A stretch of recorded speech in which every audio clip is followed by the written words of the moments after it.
dont vous parlez, M. Godet, nous rappelle malheureusement une triste réalité, celle des communautés quelque part oubliées aussi, comme la Nouvelle-Orléans aux États-Unis. Et est-ce que votre livre, quelque part, est-il un message à l'humanité? Est-il un message aussi vers les, je sais pas, les équipes de secours qui, quelque part, pouvaient faire mieux? Non, les équipes de secours ont fait ce qu'elles ont pu. Ceux qui auraient pu faire mieux, c'est le gouvernement de l'époque, c'est George Bush, c'est l'administration de Bush qui a géré la chose de manière catastrophique. Et ça a été la grande surprise. Une catastrophe climatique, aucun gouvernement ne peut décider de si ça va venir, pas venir. On est tous très désarmés par rapport à ça. On a vu dans tous les pays du monde, en France aussi, il y a eu des choses du côté du sud de la France, personne ne peut rien faire sur le moment. Ensuite, ce qui est terrible, c'est que ça fonctionne comme un révélateur aussi de l'état politique du pays. Et ce qu'on a découvert à l'époque avec les États-Unis, c'est que tout d'un coup, il y avait un quart-monde en Amérique et que comme par hasard, ces gens-là étaient les plus pauvres et les noirs. Le recoupement de ces deux réalités.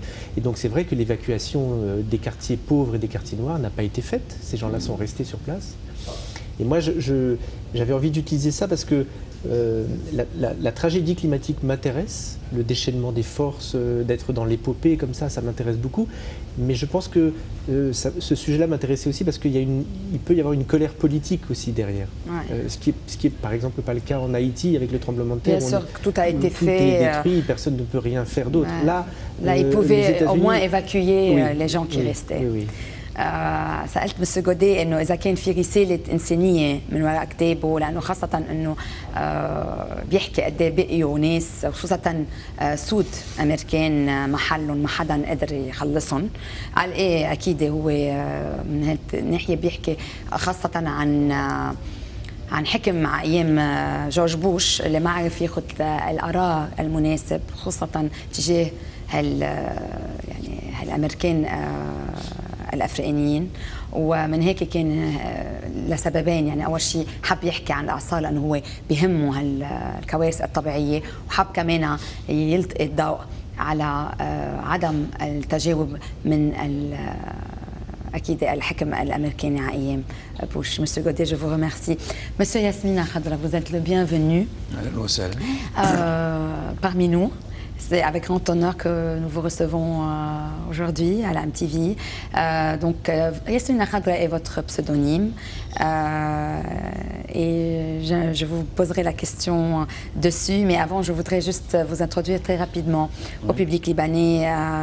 ياسمين خضراء من مواليد الصحراء الجزائرية سنة 1955 ومن عمر 9 سنوات التحق بمدرسة الوطنية للصغار للثورة، وسنة 2000 بعد 36 سنة بالمدرسة الحربية والحياة مع الجيش بمؤسسة الجيش، ومن بعد ما صار قائد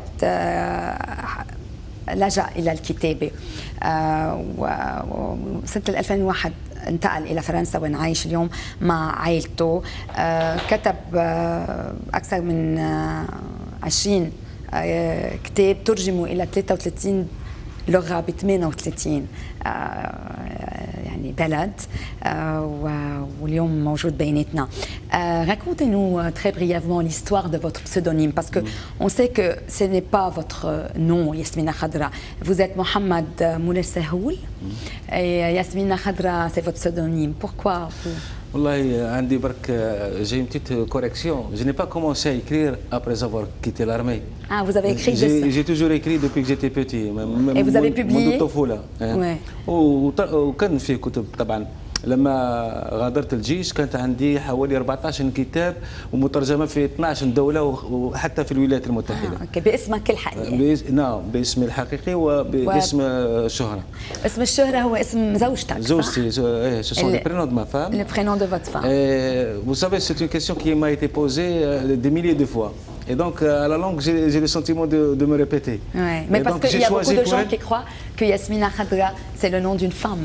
Tout le monde croit que Yasmina Khadra, هي كاتبة، لا لكن هو كاتب. Mais qu'est-ce que c'est qu'un homme? Qu'est-ce que c'est qu'un homme? Un homme, c'est une femme ratée.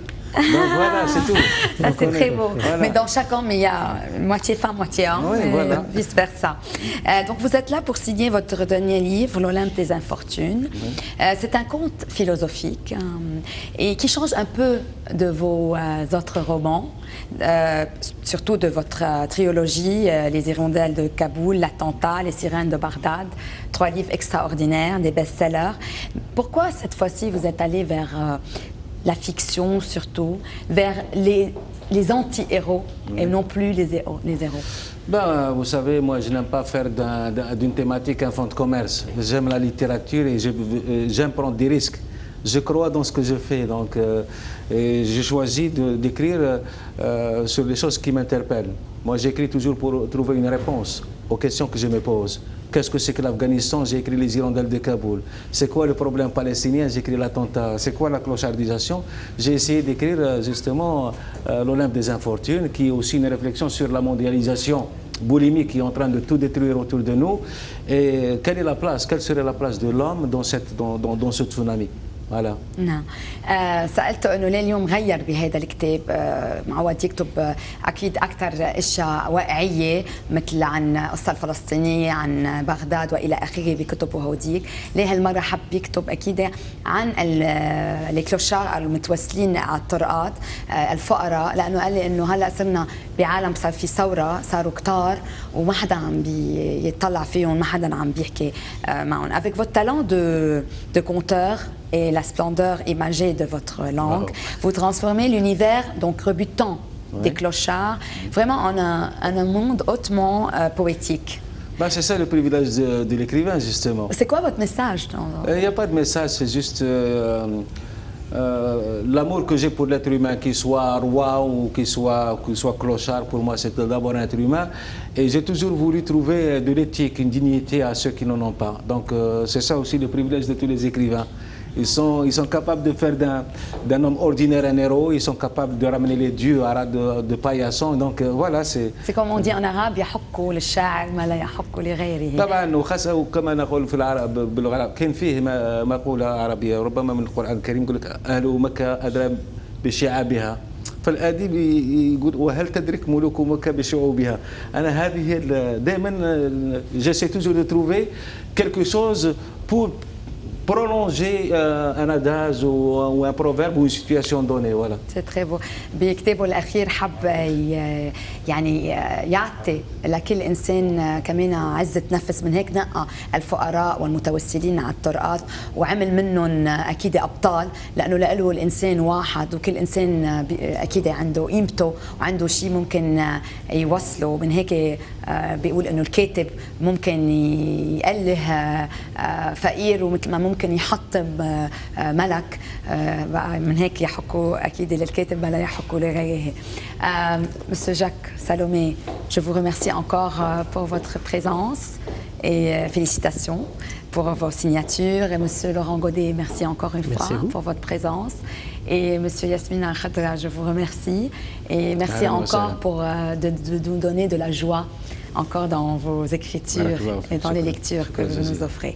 مشاهدينا الكرام هيك أنا بشوفكم نهار الثلاثاء مع 3 كتاب كمان عالميين وأحد بتمنى لكم أحد كمان ممتع واليوم إذا بيحبوا بيكونوا بالصالون دو ليفر ببيال عندي محاضرة الساعة 5 اللي بيحب يحضر